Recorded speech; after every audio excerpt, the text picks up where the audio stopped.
Қайырлы күн достар. Бүгін мен сіздермен сметанада піскен картошка фрикаделькимен дайындайтын боламыз.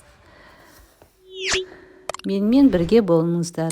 Дайын фаршқа тұзды себеміз, үстіне суды құямыз, бір жұмыртқамызды саламыз и жақсылап араластырамыз.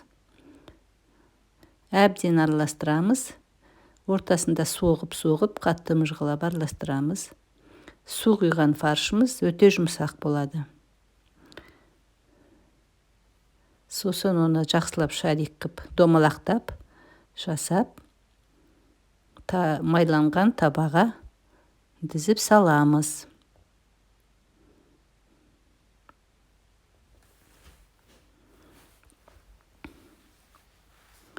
Майланған табаға дізіп салып, картошканы сол уақытта дайындап қойғанбыз. Аршып, пияз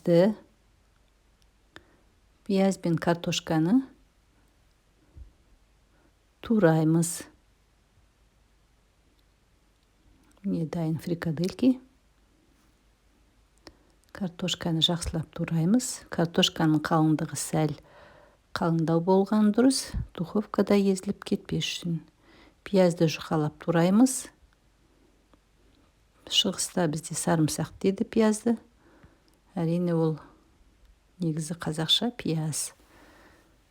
Картошкамызды аздап тұздап, үстіне қызыл бұрышымызды сеуіп, фрикаделькидің үстіне жаямыз.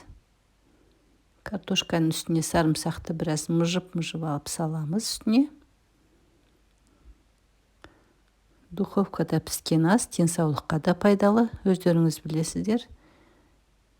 Әрі өте керемет дәмді болады дәмі. Осының үстіне сметананы құямыз.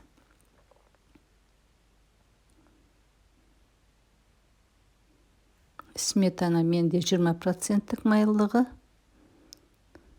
Мөлшерін описаниеде жазып қойдым, бірақ оны өз көз мөлшерлеріңізбен жазсаңыздар да болады. Сметананы бетіне салып болып, оның бетіне аздаған петрушка саламын.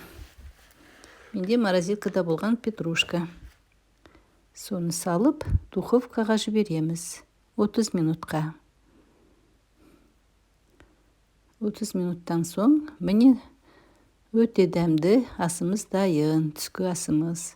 Керемет дәмі, өте дәмді сметана.